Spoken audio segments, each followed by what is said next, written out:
So welcome to this episode of the Horse with No Name podcast. I am Zach Freeman, joined once again by Bob McMichael. Missed him last week. We're also joined for our weekly interview here with Taylor Dooley. Again, this is the second of 10 installments as we review the decade. We have no fall sports to cover, as we've explained, and so we're looking for content shamelessly, and we've had lots of information kind of been sitting on here for the past decade or so, and kind of wanted to bring some things back up, mention some names you haven't heard in a long time, maybe see some people like Taylor you haven't seen in a long time. So each week over the next, well, I guess it'll be 9 weeks now, we will feature a different year from the past decade. It'll be an academic year, so this week's is 2011-12. And again, we'll be kind of previewing some things for next week, and kind of it's hard not to talk about multiple years when you're in one year, because actually in our case, they kind of build on one another. We're going to get to that with the women's basketball, women's soccer teams later on in this podcast. So again, we're welcoming Taylor Dooley here to the podcast. Very excited to have him. And Bob, good to see you again. Yeah, how you doing, Zach? Doing great, thank you. How are things going? Yeah, going well. It's yeah, we finally got some cooler weather here now, and it's about time. I like it. I like it a lot. I do too, for sure. I like the pullovers and sweatshirts. I like that. Yep, for sure. How are things going with you, Taylor Dooley? Pretty good. I echo the sweatshirt. You can, hide all of the failing to take care of the summer bod with a sweatshirt in the fall. So now that I'm, 10 years out from this decade of being a college athlete, that's effective nowadays. So nice. It certainly does change things, doesn't it? A little bit. Well, that's great. So we'll just move right into the fall here real quick, and kind of like we did last week, kind of review each season, not very specifically, but just sort of mention some of the finer points there. Since we're talking with Taylor, a men's soccer player, men's soccer went 10, 12, and 3 overall that year, 5, 3, and 2 in our first year of NEAC play. We defeated Cuca 2-0, an upset victory in the NEAC quarterfinals, and then lost to then SUNY IT, now SUNY Poly, 4-1 in the NEAC semifinals. We did defeat Philadelphia Biblical in the East Region final. We're going to get to that in a second. We won 4-3 on penalty kicks, and then went 1-2 at the NCCAA Division II National Tournament, and played well in all 3 of those games, as a matter of fact. Taylor, who we're talking to here, 12 goals, 3 assists for 26 points. Sean Westerland had 11 goals, Corey Greiser, 7 goals, Lawrence Larty, 6 goals. This was also Tom Art's first season as the head coach for the Chargers as well. So lots to get to that year, sort of the ending of some careers. In Taylor's case, Corey Greiser, Lawrence Larty. This is the first class that I don't want to say I grew up with, but these guys were all here when I got here my first year. They were sophomores, and it was kind of a strange thing to see them go. They were the only men's soccer players I had known. Josh Beers, the former coach, had recruited them and really liked them, and it was just sort of a sad to see you go kind of thing. And I guess even so, the next couple of years, we were definitely sad to see them go because the influx of talent waned a bit. Don't tell Tom. But then he got it back. We're good now, so we're good.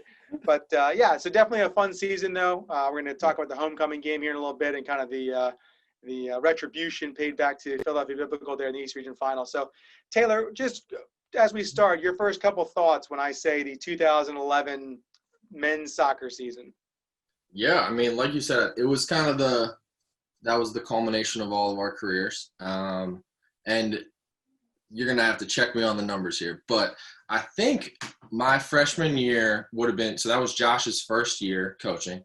And I think there was 11 of us that came in that year. And yeah, I think we graduated – I think there was 9 of us then from that same freshman class. So it was that's a big class and we, were together for those full 4 years. And so, like you said, it was a big culmination of our careers. It was a big year just in regards to career wise. That it doesn't necessarily, it's in one way, it doesn't necessarily stand out to me as just one single year that kind of represents everything that my and our college soccer career was, which was a lot of fun. And I mean, we had a lot of fun that year. There was, like you said, some transition in there with, I say coach, because Josh was, the coach for the majority of my career there and into Tommy and the new regime there. But It was a lot of fun. We got to travel a little bit more, go to NEAC and stuff. Still got to go to Florida, and beat PBU in the finals, which was fun. I think that evened things up then for our career, because I think we split every year of my 4 years, so that it was nice to get some of that retribution there as well. Absolutely. And you mentioned the NEAC, and again, this fall of 2011 is our first year in the NEAC. You know, we think of it as kind of old hat now, being in the NEAC. We've been in there ever since. But it definitely was something different. All of a sudden we needed to know where SUNY Cobleskill was, and all of a sudden, where Cuke is again. Can you one more time? You kind of thing like, but went up there and beat them in the NEAC quarterfinals. What do you remember about some of those early NEAC games playing that year?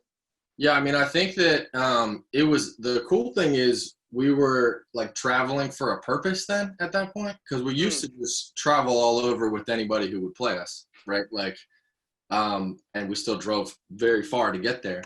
But now we were like driving up to upstate New York with like a season-long goal in mind, and so that made it fun. We weren't just playing game to game. There was a season-long conference that we had to pay attention to.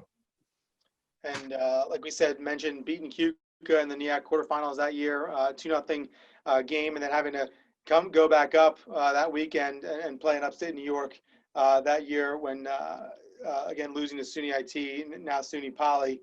But just some of the things maybe, like I talked last week when we used to travel for those road trips, it was not on a coach bus. It was in vans, and they were not Mercedes and things like that. But just, we talk a lot about the Division III experience, or even, prior to us being in Division III, a small school experience.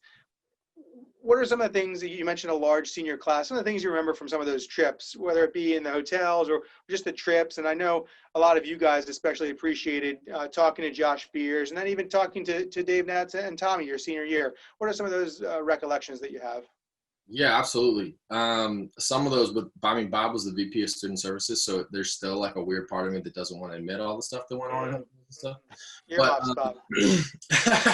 But no, it was. I mean, I think that ultimately, and you've probably heard this, well before I've said it, but ultimately, that was like the sauce that made playing Division III sports worth it.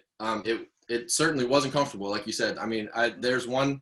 I want to say it was my sophomore year, so this isn't that decade either, but I think we traveled back-to-back days. We went to Pittsburgh and played, I think, Pitt Greensburg, came back that night, woke up the next day, and then drove to BBC the next day. So we drove to we were all over the state of Pennsylvania. It was like 1,000 miles in like 2 days, and we won both games. And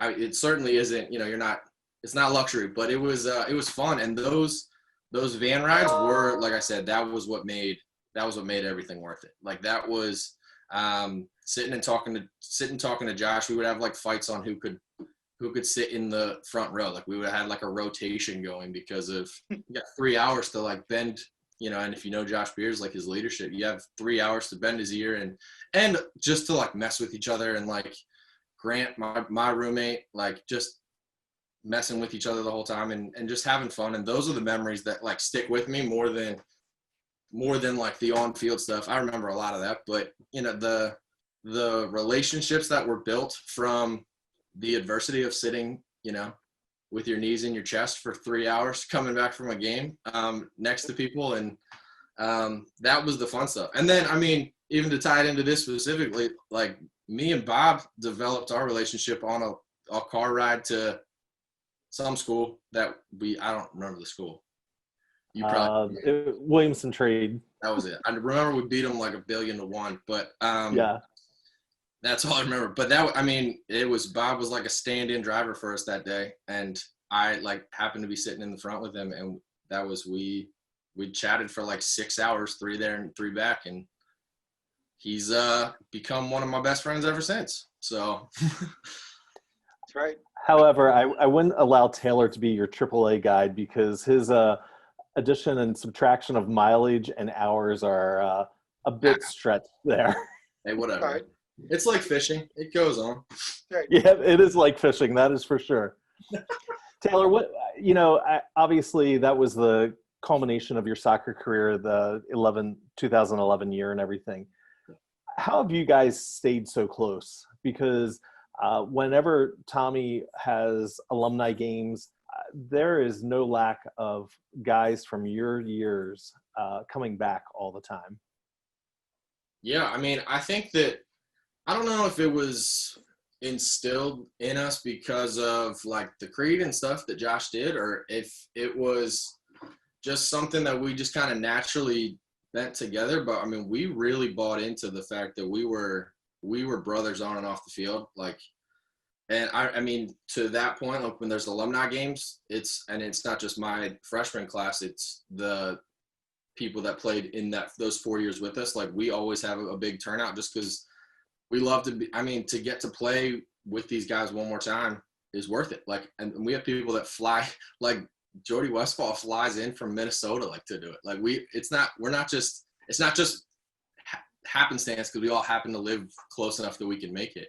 I mean, like my senior year, so this is 2011-12, after we graduated, we started playing futsal in the gym, and our senior class was the biggest turnout every time, which could have had something to do with the talent, like you mentioned earlier. But I'm not, whatever. We were always that class. We had nothing to play for anymore, but we would wake up at 5 a.m. in the morning and go to the gym just to get to be together and play more. And again, I'm not going to take away from it. I think a lot of it has to do with the creed. I mean, I remember like my freshman year, my very first day of going to college and having preseason, we were sitting in the then Miller Hall, the like little movie theater there.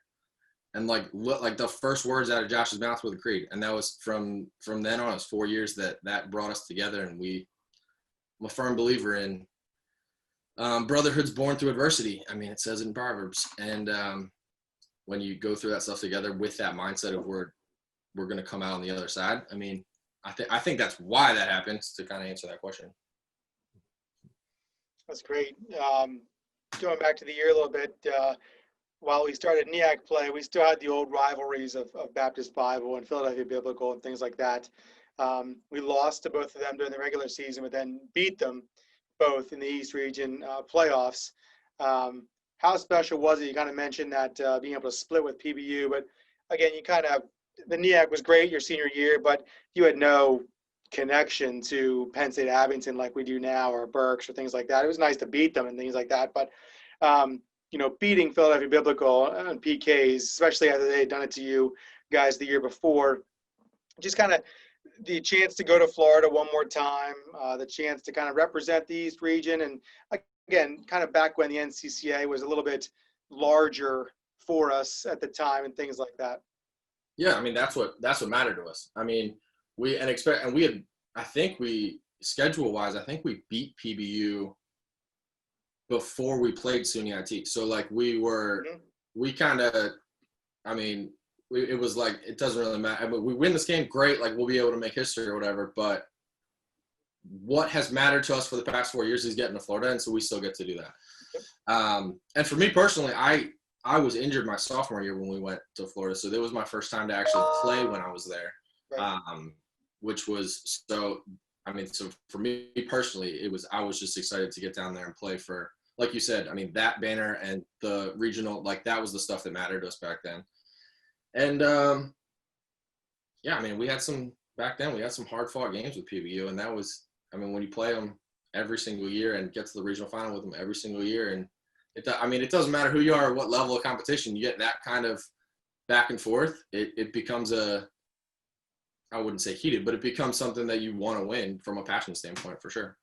Absolutely. And actually, to refresh your memory, I just refreshed mine. We beat Philadelphia Biblical on Halloween, October 31st, and beat Keuka the next day in Keuka Park. So you mentioned Greensburg to up to Baptist Bible, about the same thing. Langhorne back to Lancaster to sleep, and then up to Keuka Park.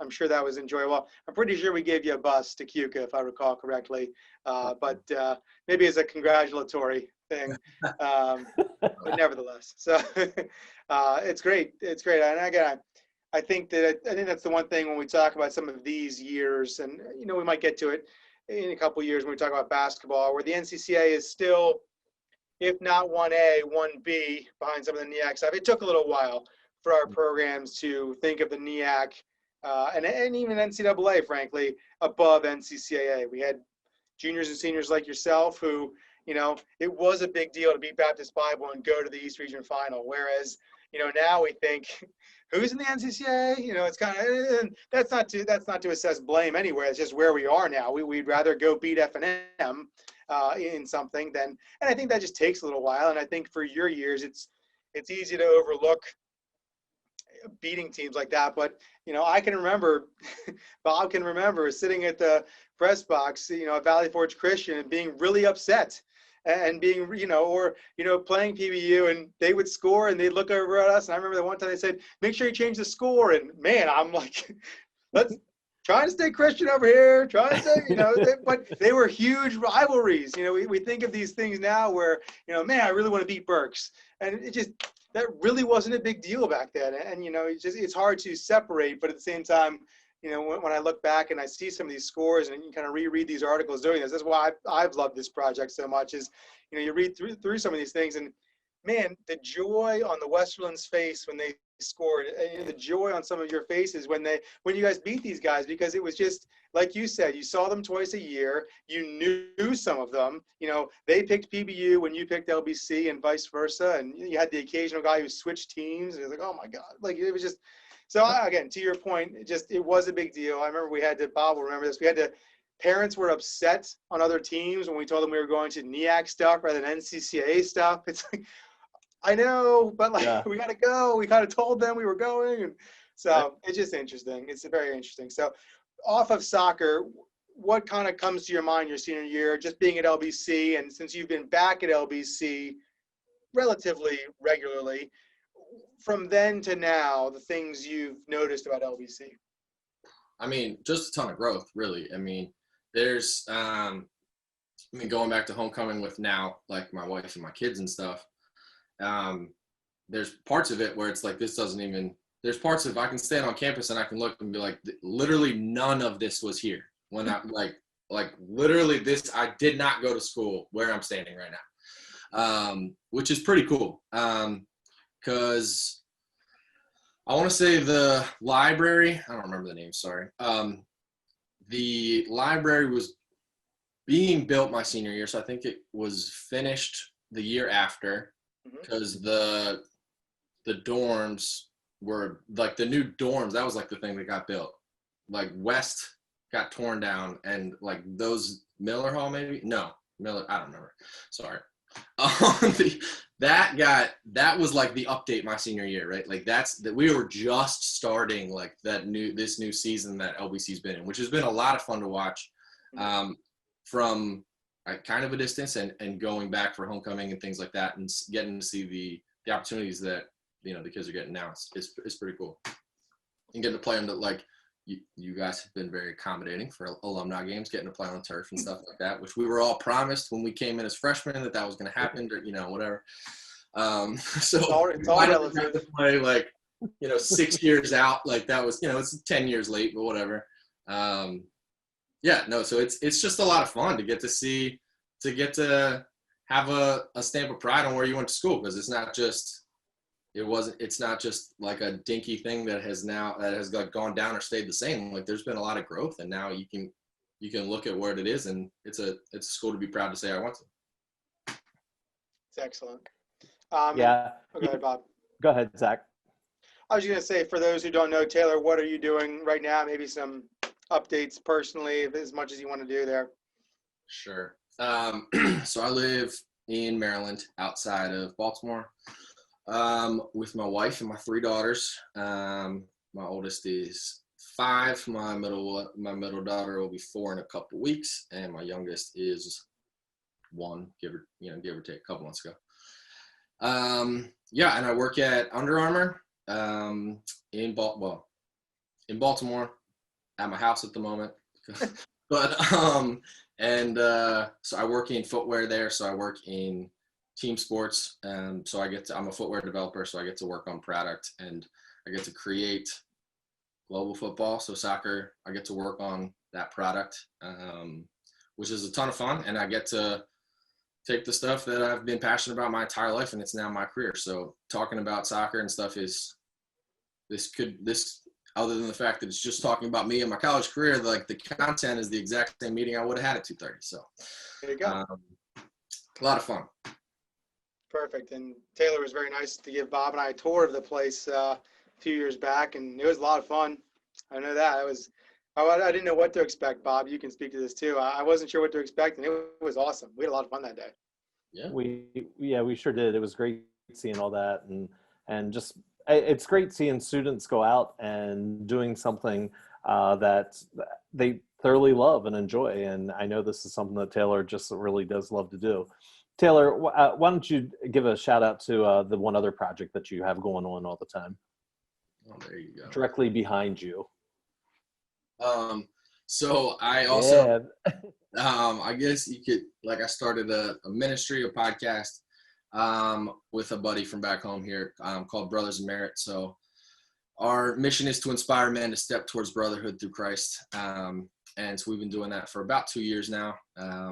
And that's been awesome.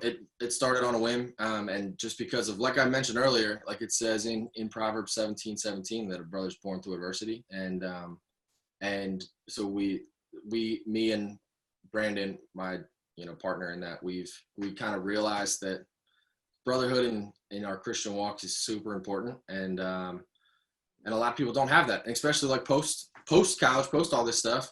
You go out into the workforce and you maybe get married or whatever, and then you move away or you do something, and it's like I forgot to take care of like friends and like getting a community around me, and so our mission is to inspire men to step towards that, whatever that looks like. If your step is you are a complete loner and you don't have any friends around you whatsoever, like you need to get guys in your life.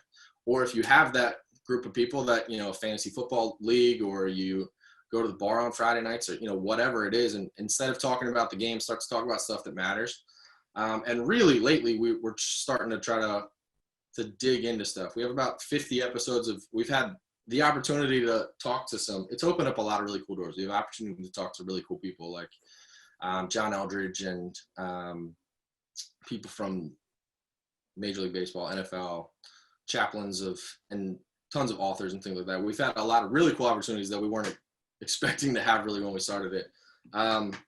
And so now we're kind of really starting to dig into really taking that super deep. And like, what does real accountability look like? What does iron sharpening iron mean? And instead of just, hey, did you read your Bible? Like, let's really get into the weeds and talk about each other's lives instead of, I think that, and this is the last thing I'll say, I don't need to talk about it forever, but I think that a lot of times brotherhood gets chalked up to like, oh, we're super close and I'd take a bullet for that guy.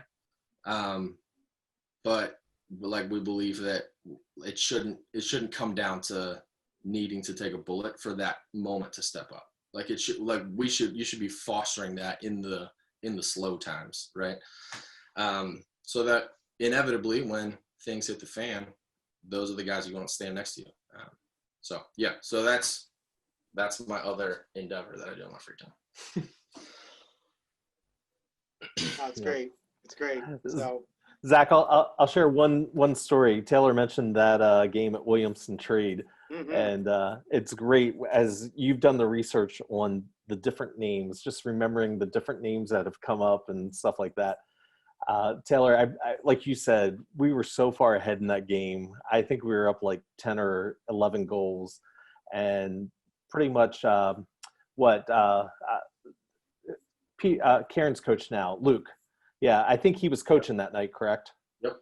And anyway, he finally said, hey, we're not scoring anymore. We don't want to embarrass them any more than we have to.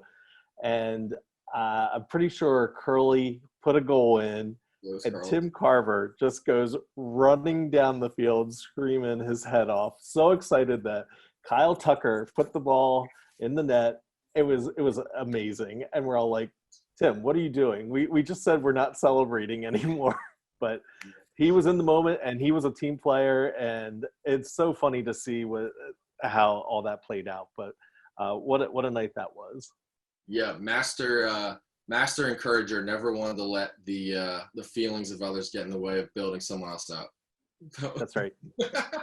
That is absolutely right. It was awesome.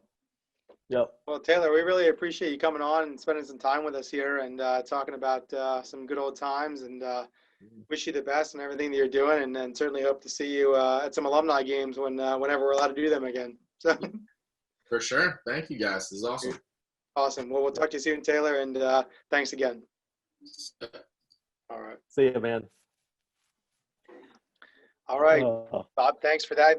Appreciate you setting that up and getting a chance to Yep. talk to Taylor.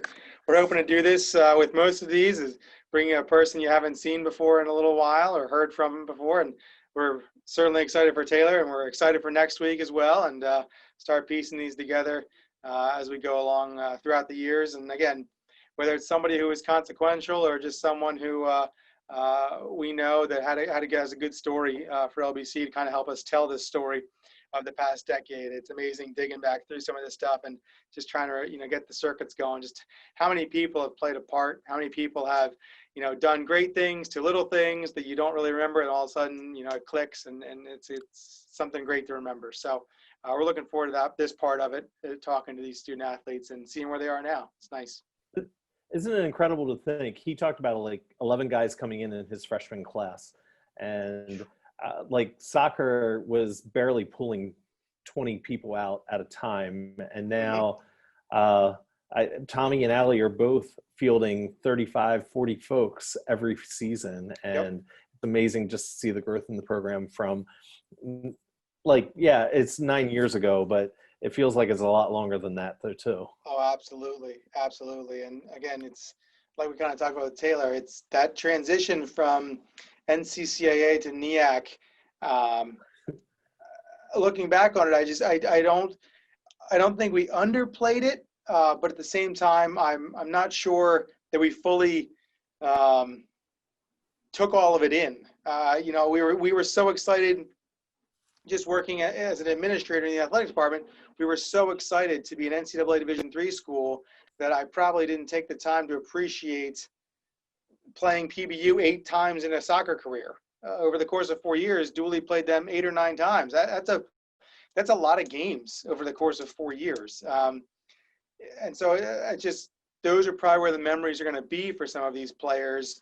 And it's hard now in 2020 to wait. So you don't remember playing Berks or Harrisburg? Like, no, I don't. I think when you get on further into the decade, when we talk to CJ Dunston, his memories will be Morrisville State and playing Worcester, things like that. And so that's only a 5-year difference for him and Taylor. But it's amazing what happened in 5 years to 7 to 10, whatever it may be. So I think that's something that I'm appreciating as we go through this project as well. Yeah, for sure.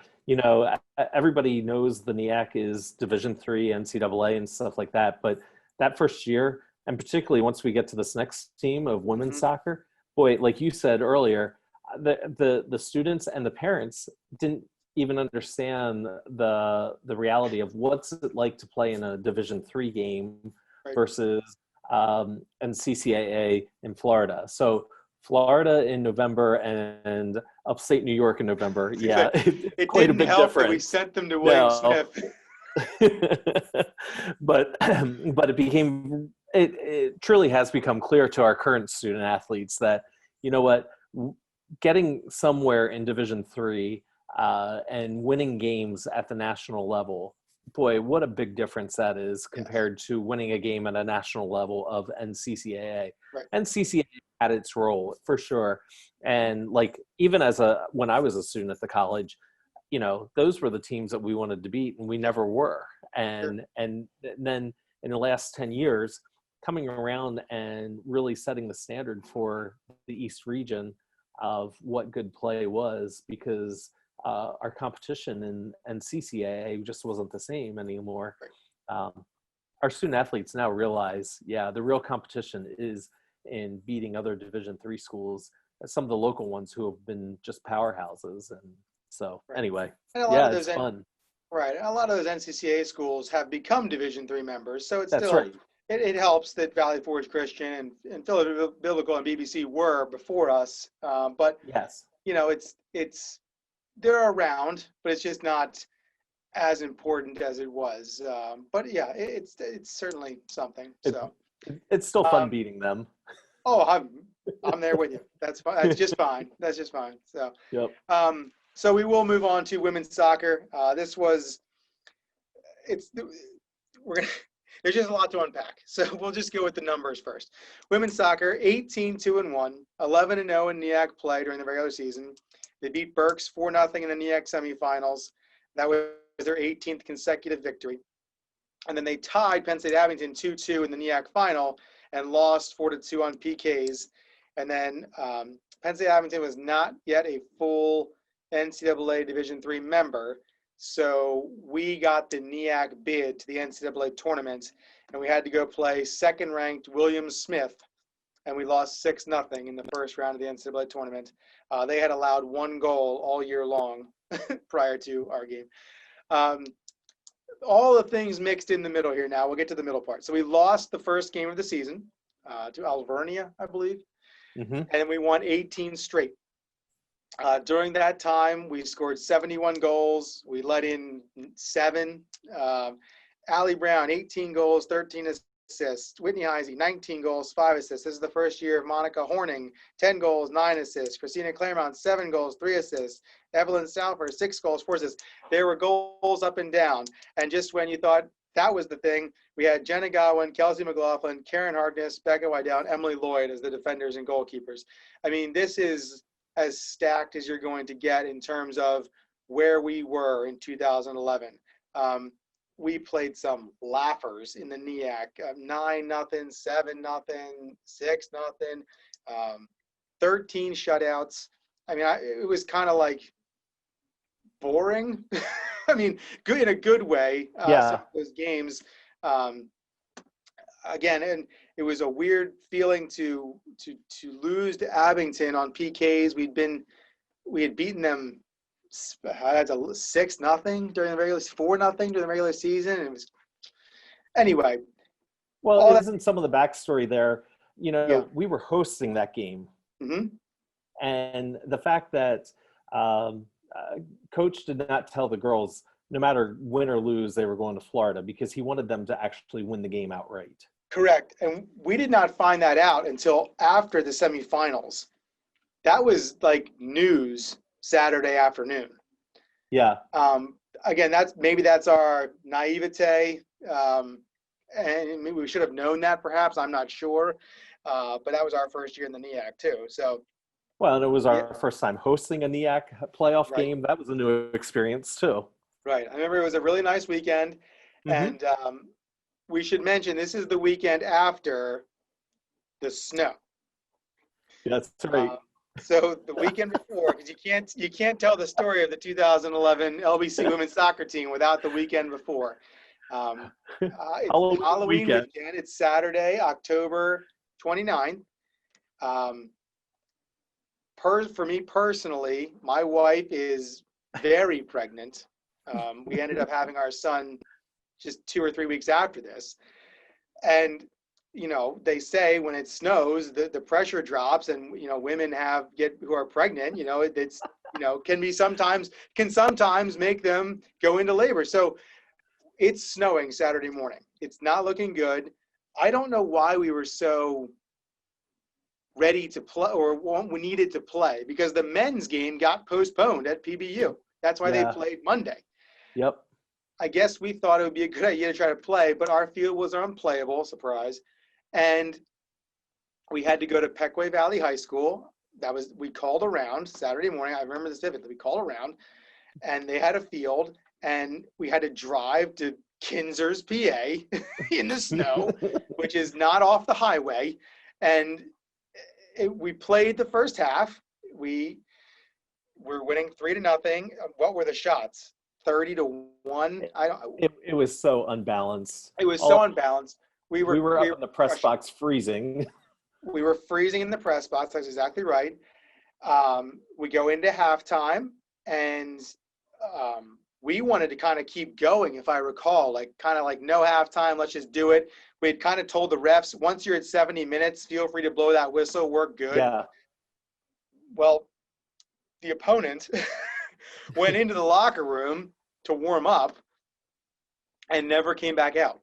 And The argument being that we had the wind in the first half and that they were going to come back in the second half and that stuff and whatever. Yeah. And meanwhile, so the game never got finished. It was technically postponed. And 2 days later, they named us the East Region champion because someone showed them the box score and decided that that was not because of the wind. And anyway, that's the snow game story. And it's something. Yeah.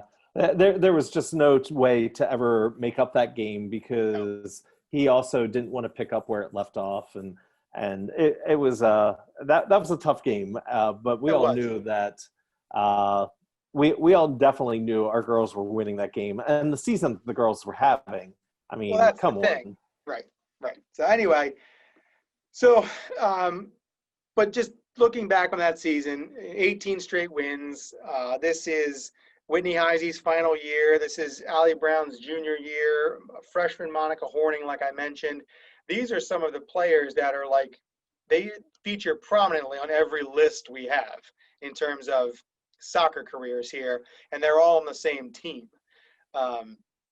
It was just a fun year.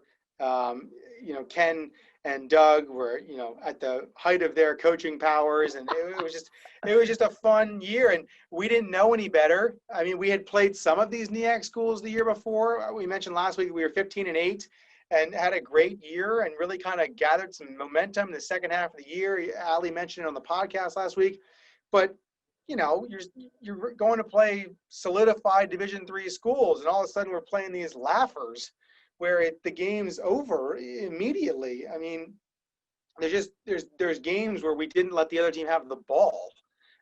And this isn't like 30 years ago when you're talking about, the beginnings of some women's soccer, things like this is, less a decade ago. So I really think it was a fun year. I think, we're going to talk about this decade-long project, and I think if you talk to someone who has been with us throughout the decade, whether it be fans, people from afar, parents who've been in and out or have had a couple kids, they'll probably go right away, and we're going to talk about them, obviously, to the 15-16 men's basketball team. Mm-hmm. Undefeated, ranked 13th in the country in Division III. I mean, again, that puts LBC on the map. It really, really does. And this is not an argument to have for that. But this women's soccer team, I mean, these are prominent players beating teams that they didn't even know if they should be beating them or not, but they're crushing them. And, it doesn't end well, if that's what you want to say. They didn't win the NEAC. We'd have to wait one more year to do that. But, I mean, there's some games in here where it's just unbelievable how dominant we were, and maybe they don't get the credit that they deserve for that. I'm not sure. Yeah, I don't think any of us probably truly realized how great that team truly is. But, what a record they ended up holding in the regular season of 18-2-1. I mean, that's unheard of. Right. And they truly were laying the foundation for the next couple of years of women's soccer. Absolutely. And I think that they still learned a lot of things that year. And I think this is one of the first teams that really sets us up for the decade ahead. I think you can see the lineage sort of women's soccer to women's basketball to men's volleyball. Like you kind of can see that rise and kind of how that all crosses over with one another. And they were the first ones to play in an NCAA tournament game. And, it didn't go very well, but who cares? And the next season they did win the NEAC and they did go to the NCAA tournament again. And again, same kind of result, but they played better and they all learned some things. And again, it kind of sets it up. And now that team's best player probably is our head coach. And that means something too. And I think that's fun to see, and probably the mark of a good program. So, well, think about how many full-time head coaches we had at that point too. I mean, 0. Ken was not on staff full-time. Nope. And he was still doing the best that he could. Tommy was splitting his time between student services and soccer, and it just was a rarity to have anybody in a full-time capacity. The growth, just even in 10 years of LBC athletics to where it is today, is just phenomenal. And I think it shows, just from like like you said, this women's soccer team was definitely a benchmark for the purpose behind why we needed full-time coaches and people that are truly investing in the players and taking care of all those different needs. So it's pretty exciting to watch how they laid a major foundation, and they were really good at it too. Absolutely. And I think that's the one thing we kind of lose sight of. And we kind of mentioned it last week a little bit, but we're not all about wins and losses, but boy, is winning fun. And I Yeah. think that's one of the things this team showed, to your point. Hey, you know what? These players don't just come here because, like, we may need to have some full-time coaches to recruit players like this. And, we'll talk about it a little bit later when we talk about this being Pete's last year as the men's basketball head coach, because he knew we needed a full-time men's basketball coach if we were going to really take that step. And I think that's something that we maybe lose sight of in the moment, but looking back, you can really see that divide between part-time coaches who recruited and got some good recruits to, okay, this is my full-time job. We're bringing in depth. And I would think, if there's a critique of this women's soccer team, I think everyone played 90 minutes almost every game. We did not have a ton of players. And I think that's, you look at the last two games, again, I don't think we're beating William Smith if we have 3 extra bench players. But, when you get to the end of the year and that second game of a back-to-back, it might be nice to play 75 minutes instead of 90. Yeah. But we had to play 90 minutes a lot. So, again, that's way in the past, but still something maybe to think about. So we'll talk about women's soccer here in a little while again when we talk about some of the best games. Women's volleyball that year, 12-18 overall. They did go 7-3 in the NEAC, lost to Cuca in the NEAC quarterfinals, and lost to PBU in the East Region semifinals. They started the year 7-1. Didn't go very well after that.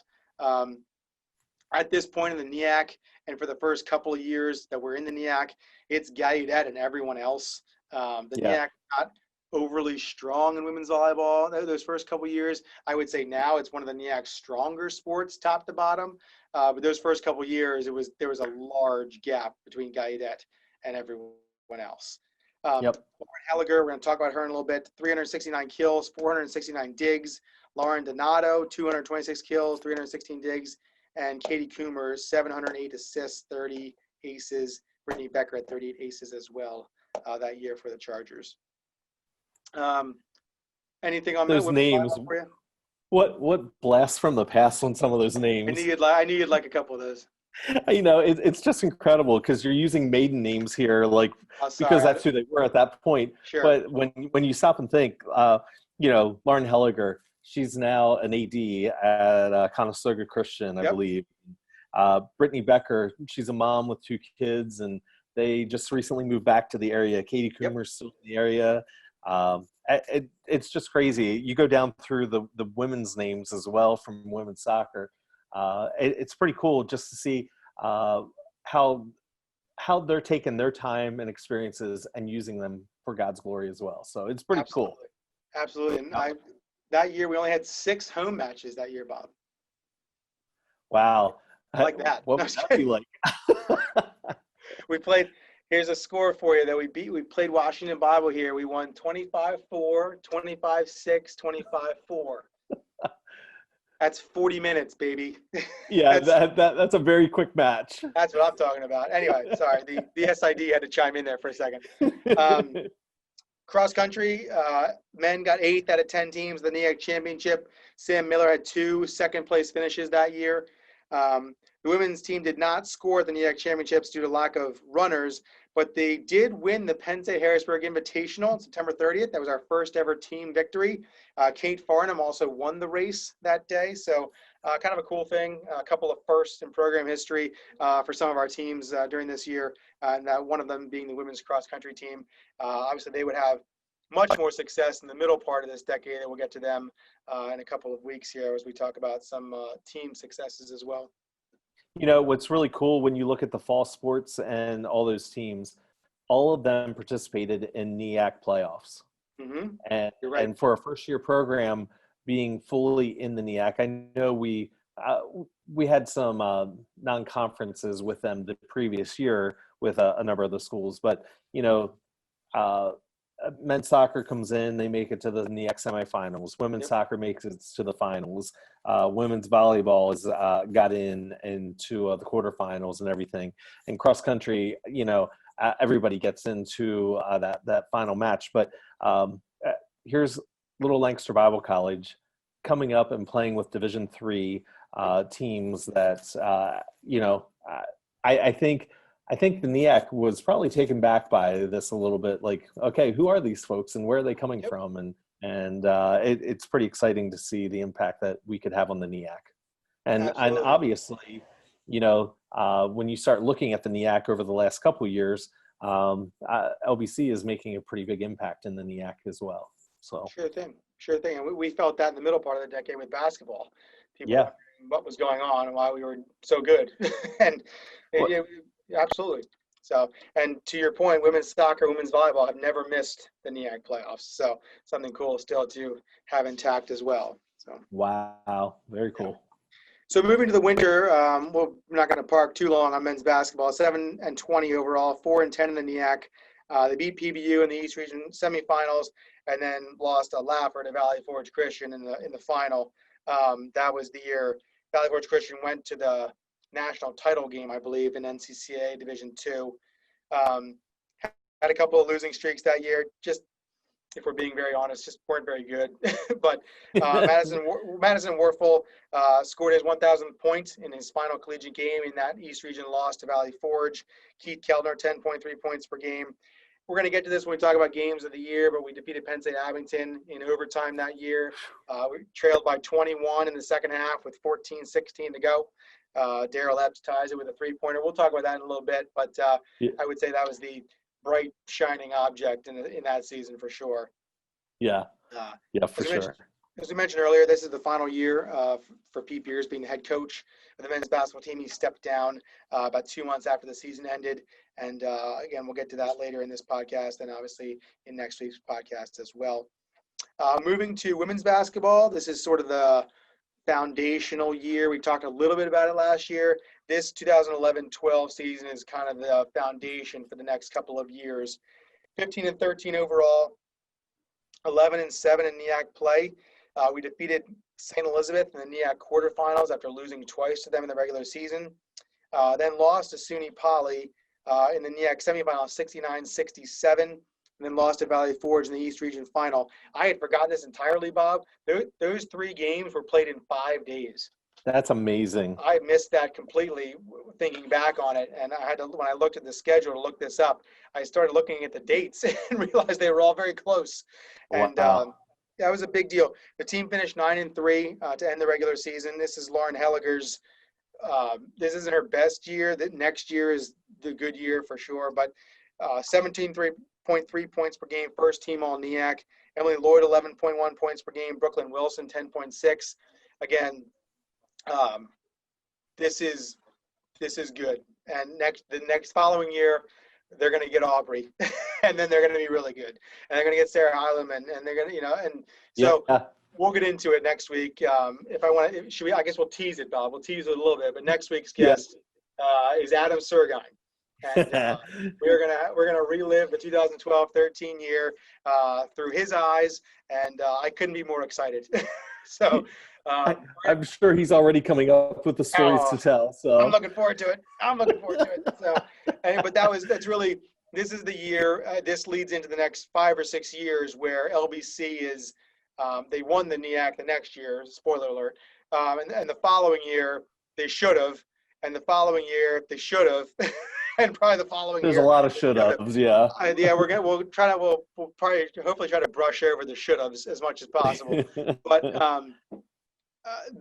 this is really where you start to see, we talked about the lineage of some of these things, but Helliger to Folger and Stover and Smith and Goyak and Hickey, and you start kind of I'm missing some in there, but you really this is the line. If you're new to LBC in 2011-12, you'd have never known that this was a huge thing for women's basketball. That prior to this, we just weren't very good. I mean, moments mixed in, but this is really where LBC women's basketball takes off for the rest of the decade. I think the other thing, if you're not familiar with Lauren Helliger, Mhm. uh, her height is very, it doesn't, like, she's not a tall basketball player. She's not a tall volleyball player. Yeah. But boy, does this girl have heart, and she is committed to giving it 1,000%. And like there's just one mode for her, and that's giving it her all. So She was the strongest person on the court in volleyball. She was the strongest person on the court in basketball. We used her as an example for our female student athletes. I think we're still using her as an example yep. for our female student athletes.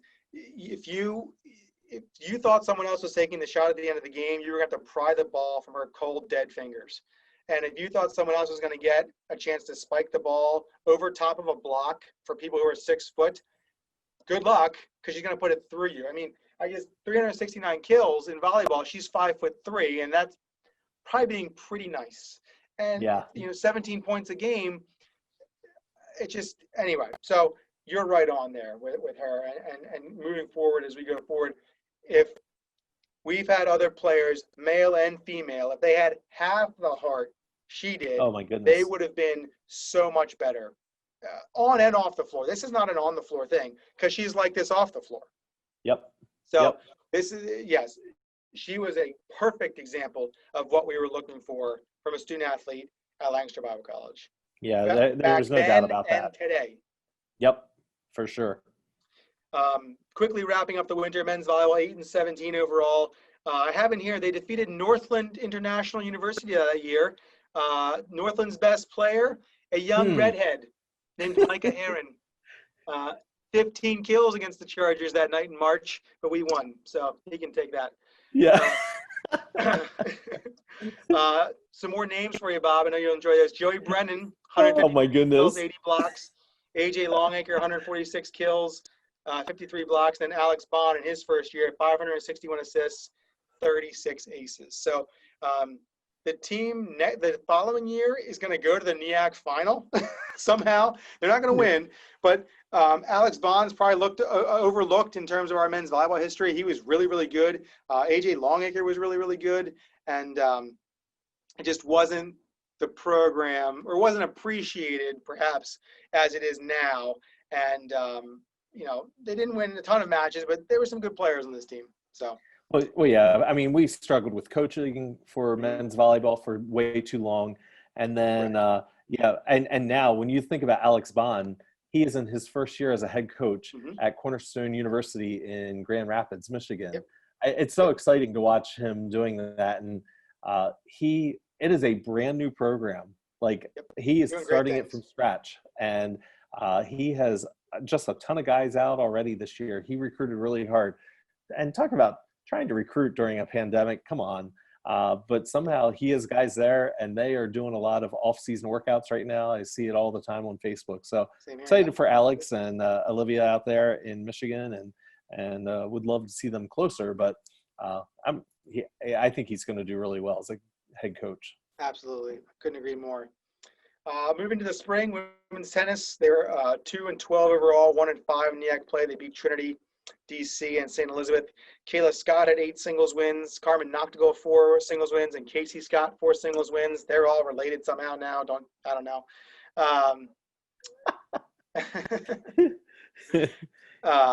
Men's tennis 5-8 overall, 1-3 in NEAC play. You may scoff at the 5-8 overall, but their first ever program victory came on March 26th. They were Immaculata 5-4. It was the first win in program history, like I mentioned. They were 0-39 prior to that. And having served as the head coach for some of those 39 losses, it felt like 39 losses as well. Jeremy Davis, 8 singles wins. Colin George, 5 singles wins. Alex Darris, 5 singles wins. And Grant Knoll, 4 singles wins. So lots of action there. Ethan McNaughton coached the team starting in the spring. That's probably why they did so well, because he took over for the former head coach, who was terrible. And I don't know about that. I can attest.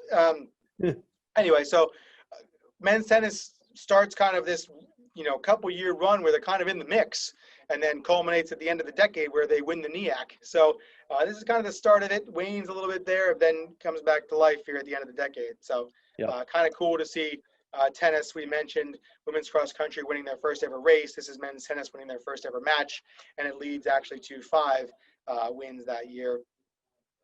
Women's lacrosse, 2-15 overall, 1-8 in NEAC play. They won 2 of their final 3 games, lost 2 one-goal games. Whitney Heisey had a program record 81 goals that year, 60 for Becca Wydell. They had 84% of the team's goals that year. So kind of a 2-headed monster. They were quite good at lacrosse. Yep. And then finally, baseball, 13-25 overall, 3-11 in the NEAC. They started the year 1-12. I kind of forgot that. And played really well in April and won the East Region title over PBU, and then went 2-2 at the NCCAA World Series. Definitely forgot that. Sorry, fellas. But they played well at the end of the year. Paul Greco hit .424. Richard Westerlin, we mentioned Alex Bond. Richard Westerlin doing a good job coaching basketball. He hit .404 that year, led the team with 42 hits, had 13 stolen bases. Frank DeFilippo hit .398 with 10 home runs. Cody Gotze hit .362. And old friend of the program, Mitch Cummer, with a 3-1 record on the mound. So always want to squeeze his name in every time I can. At 3-1 that year, pitching for the Chargers as well. So again, one of those years where maybe you kind of forgot about the team that year, but played really well down the stretch and defeated Philadelphia Biblical in the East Region Final. That was here. We didn't screw up the semifinal game like we did in last week's podcast. We actually won that first game and then won the East Region Final. So 3 East Region championships that year for the Chargers, women's soccer, men's soccer, and baseball. It was the first ever time we'd won both of the soccer East Region championships, so that was a big deal as well. Yep. We'll gloss over quickly, but we always want to mention homecoming. Homecoming that year, Bob, it was September 24th, 2011. We kind of mentioned with Taylor, we had to play on the old field. The old field is where the turf field is now. The old field had a crown in the middle of it, so that water would run off the middle. If you were sitting on one side of the field and someone was on the other side of the field, their legs were cut off. That's how big this crown was. It was literally downhill to the sides. Yep. And we played PBU. We lost 3-2. We were winning 2-1. And like we mentioned, Gary Bruce, longtime nemesis of the Chargers, had 3 goals that day, including the game winner in the 78th minute. And we lost 3-2. It was actually our 3rd straight loss to PBU. But as we talked about with Taylor, we got our revenge about 6 weeks later in the East Region Final, beating them in penalty kicks in the East Region Final. Yep. Whew. That's a Anything else lot. you'd like to add before we go to the categories, Bob? Well, you talked about being the East Region champs and everything, and we've talked about it already, but just really emphasize, this was the first time an LBC team had played in a Division III national tournament. Yep. Women's soccer they represented the NEAC, even though we didn't win the championship game because we had played in the final and the other team was not a full-fledged member of NCAA yet. We had the opportunity to go. So really, honestly, that truly is a big deal. Yep. That we had a team go play in a national tournament. Certainly didn't end the way we wanted to, but that's the learning experience and learning curve of, okay, now we truly are playing with 64 of the best teams in the nation of the United States. There's 400 and some odd Division III schools. Yep. And we're one of 64 teams playing, so yeah, that's an incredible accomplishment. And they will go on, they'll get to play again the next year and actually legitimately get there because they won the NEAC championship. And we've had a couple other teams now go represent Lancaster Bible College in the national tournaments, and we'll be hitting some of those in the coming weeks as well. But pretty cool to have those ladies go and represent LBC. Absolutely. And it was a lot of, like we talked about, that season was a lot of fun. And like you said, it may seem small, but you watch a selection show and all of a sudden there pops up your name, and it's cool. And that even all the trips that we've had with any of the teams, whether we thought we should go or we knew we were going to go or whatever, when you see that name pop up, like that is really fun. Like you understand when you're watching March Madness, hopefully we get to watch it this coming March. When a team sees their name on the line and you think, oh, well, they're just going to get killed, they don't really care. We didn't really care. I Yeah. mean, we haven't cared. I can't, I don't know. I think you're always disappointed when you lose, but other than the Worcester men's basketball loss the year we went undefeated, I've never been really like disappointed. Like, man, we should have won. I mean, the Christopher Newport men's basketball just because it was close, but Oh my don't tell goodness. me, don't tell me you were picking LBC prior to the game.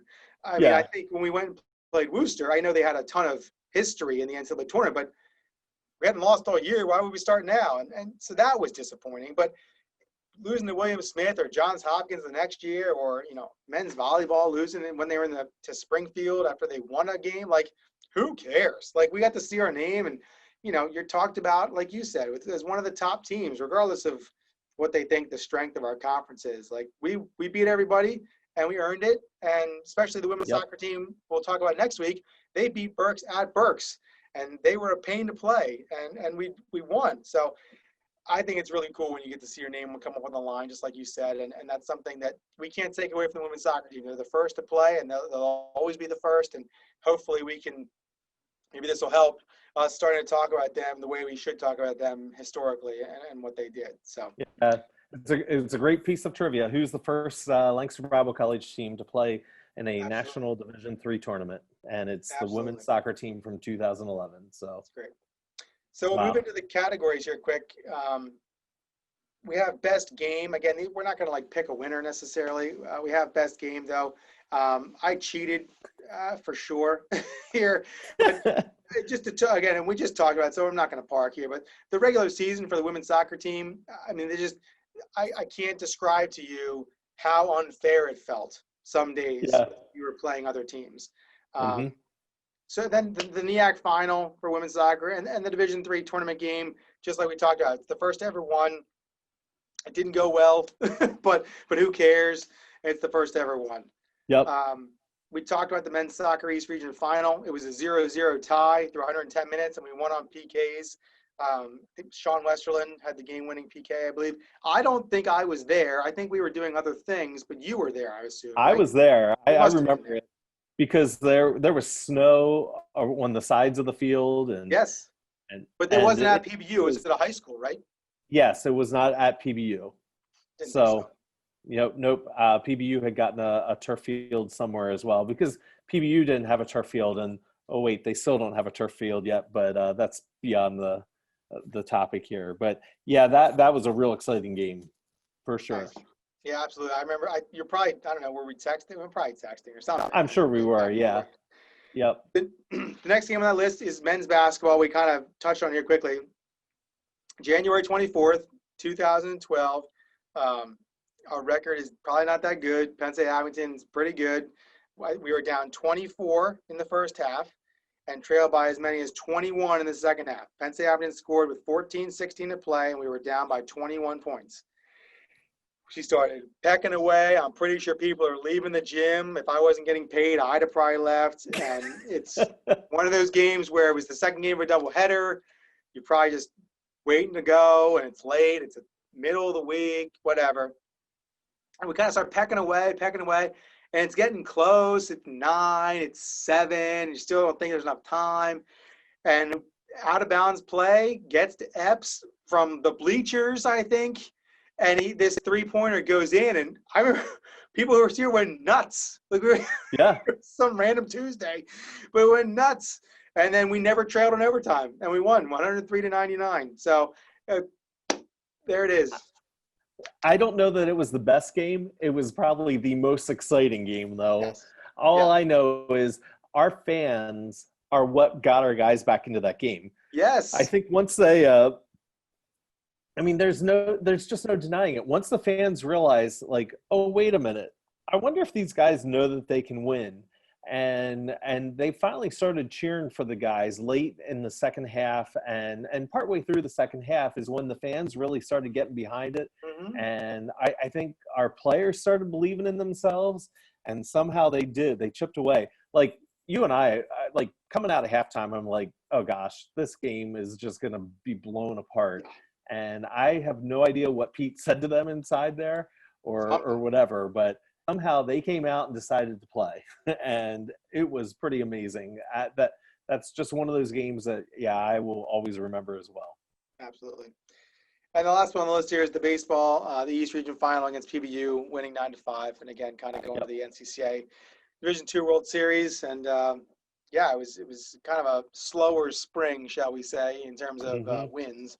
But this is certainly a big deal, and the team played really well, especially in the month of April. So I wanted to put that on there. The next category is biggest advancement for LBC. You and I kind of talked about this by accident, but I have anyways, the women's soccer team going 18-2-1 and representing the NEAC in the NCAA Division III tournament. Kind of reshaped aspirations that the athletic department could have. Again, you looking now that it's a decade past, you can kind of see how it did kind of give us a better picture of what NCAA Division III play could look like and what we could accomplish. I don't know what our expectations were back then. I don't remember. I think we hoped that we would make the playoffs in a couple of sports in the NEAC, and you know, I think playing in the NCAA tournament was still like a dream, kind of like off in the distance. Like, hey, if we put something together, maybe we can win the NEAC someday. Like, and then all of a sudden it kind of happened. I remember that was a cool thing. Yeah. Yep, for sure. So then the next category is best memory. I'll just kind of gloss over mine quickly here. Women's soccer season, that's easy. But on our end of things, it was our first time hosting a NEAC Final Four. We got pretty good at that. I think we're still pretty good at that, if I do say so myself. This is our first ever one. Like, hey, you got to charge tickets. You have to have hospitality area. Like, the commissioner's coming from the NEAC. Like, okay, like let's do it. And you know, fast forward to 5 years later, where we're showing the game in the cafeteria because there's no more room in the inn. You know, because we're doing as much as we can to get people into the gym and things like that. So that was kind of cool on our end. Men's basketball hosted F&M that year. It was the first time ever. F&M was 17th in the country the night we hosted them. Just someone who's from Lancaster. F&M basketball has been F&M basketball forever, and the fact that we got to host them here, and you know, Coach Robinson's in the building, and F&M and all their fans, and here we are, like little, at the time, Podunk LBC playing basketball.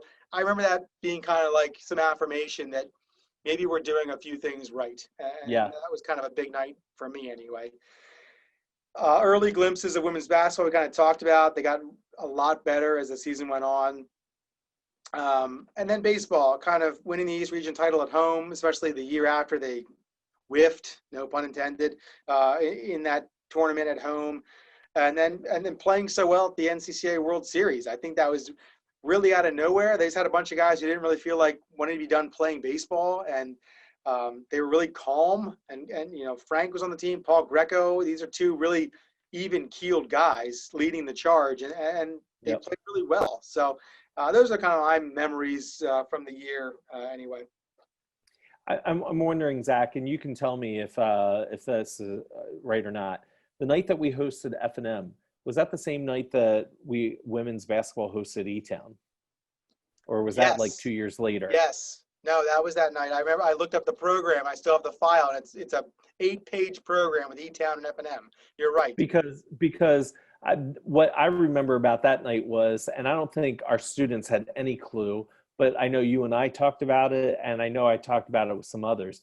Here we are with two of Division III basketball coaches, Yanni Kaufman and Glenn Robinson, winning as coaches in Division III, playing at the same time or the same night in our gym at Lancaster Bible College. That was really significant to me as well. Just, you know, how often do you have legendary coaches in your gym? And I know they're Division III, whatever, but they still, they have names out there that just carry, like, both it's the Yvonne Kaufman Court up at E-Town, and absolutely, and I think F&M's court is also Glenn Robinson Court, so I'm pretty sure it's pretty cool. I'm looking at the program now. both coaches, Kaufman and Robinson, were in their 41st seasons of coaching basketball. Uh-huh. And Doug Helsel was in his second. Pete was in his 12th. Yep. So, Yeah, I mean, you just don't see that kind of coaching anymore. That's what's amazing, and especially at the absolutely. Division III level. Wow. Absolutely. Yep. And there's some good players on both of these teams in terms of E-Town and Franklin and Marshall. So, yeah, it's a pretty cool thing to look back on. And again, we probably take that for granted now too when we get to play teams, and especially now because we're not playing any teams. But that was a big night, So that's a good memory for sure. Yep. Any other memories on your end before we move on? No, I mean that snow game. I will always remember that. I know. I'm not sure, like you said, why were we so dead set on having that game happen? Other than I think we were hoping that we could get the game in before the snow really started falling, because at 8 a.m. it wasn't snowing in Lancaster. Right. And somehow Pete was able to get BBC to come down earlier than they were expecting. And then on top of it, by 10 or 10:30, it just started snowing. And then it was such a wet, heavy snow. Yes. And they tried keeping the lines cleared as much as I could on the field out there for us at Beckwoy Valley, but it was such a wet, heavy snow, and the girls would kick the ball and it would stop like a foot in front of them because it just wasn't right. And it was just incredible. That is such a memory that you're right, I won't forget that anytime soon. The Abington game, I mean, come on, that was just incredible to watch the guys come back from and make that victory and everything. So it truly is a turning point in the decade, even though it's only the second year in the decade. It really is starting to set up what Lancaster Bible College can do for the NEAC and how we participate in the NEAC moving forward. So a lot of great foundations have been laid this year. Absolutely. Quickly, who won the year for the female? Again, this is cheating, but I have the women's soccer team. I mean, just the idea that all those players were on the same team is amazing. We kind of recapped it at the beginning. Whitney Heisey, 19 goals, 43 points in soccer, and then 81 goals in women's lacrosse. And then Lauren Helliger, 369 kills in volleyball, 17 points a game in basketball. Next year is going to be the year, really, she's just all over the place in terms of both sports, but this is a good year as well. Male, Paul Greco, Madison Warfel, and then Taylor Dooley, who we had on earlier in the podcast. Just good guys on and off the field, guys at the end of their career who played really well in their final year of their career. We've had other players who kind of fade away at the end of their career. These guys had really good senior years and kind of all went about it somewhat quietly, but then it did make a difference in the LBC community as well off the field of play. And are making a difference off the field now as adults and with their careers that they all have too. Absolutely. Zach, what would have happened if Whitney Heisey and Lauren Helliger had ever played on the same team? No one else would have shot. They both dominated their teams, and they both were dual sport athletes, and that's hard to do in college and to excel at both of them really well. And they both are just phenomenal all around athletes. What was Whitney better at, lacrosse or soccer? That's a great toss up. And what was Lauren better at? I don't know. I would put them in the same category as Kevin Keltner. What was he better at? So they're all of them, and there are others, I'm sure. Whatever sport they were playing, they were the best at, and it was unfair. And everyone else probably secretly hated them for it. But it didn't matter that Lauren had volleyball into early November. The minute she started playing basketball, she was the team's best player, and everyone else can get over it. And likewise for Whitney, I score soccer goals, and then give me a lacrosse stick. I'm better than you at this too. But to their credit, both of them, and Kevin too, had that mindset, but not in a bad way. Yeah. I am the best at this, and here I go. But not flaunting it in any kind of way. No, there was not a level of arrogance No. that sometimes you see with athletes that know they're really good. No, these guys went out. They didn't say they were good. They went out and proved that they were good just by their play and consistent play. You know, that's what's really great about all the names that we've mentioned there. I mean, they were just solid players the whole way around, and you know, you didn't have to wonder, are they giving it 100%? No, they're giving it 110% and 120% as much as they can, because they're and not even trying to pad their stats. That's just, they wanted to win, and they were going to work hard to do it. So, and they're great people on top of it. Oh, couldn't agree more. Couldn't agree more. Yep. Last one here before I go play intramural tennis, Bob. One thing you could go back and change. I have 4. The women's soccer MEAC result. Yep. I wish I could find. I think Ken Kroll would change that too. I have people on my side for that one, I promise. I wish I could find the film of the second half of the men's basketball game versus Abington. It's on a DVD, so I'll have to go looking through boxes. I'm not sure I would coach women's lacrosse again if you gave me a do-over. I had fun, but they deserved a better coach than I could give them. And I say this as I'm getting ready to go play tennis. I would not have played intramural football in October because I tore my ACL. So if I go tear something playing tennis, I'm probably out playing intramural sports. This is the first intramural sport I've played since this time, and this was the reason I gave everybody. Like, why don't you want to play? I'm like, the last time I played, I tore my ACL. And I tore my ACL a month before our son was born. And I'm not having that conversation again with my wife. So anyway. Yeah. It's those are definitely things I would go back and change if I could. The intramural story, though, it still goes back to when we had club softball and Rob Bigley dives into third base. Were you over there for that game? It just drooped. He dove into third base. Oh, this man was in so much pain. And his son, Derek Bigley, who I think only had his learner's permit at that point, really went around. And I'm like loading Rob up into the car and saying, Derek, you need to get your dad to the hospital. Yep. So yes, I'm not sure that intramural sports for adults is the way to go, but somehow we always end up still doing it, enjoying it. So that's exactly right. Yep.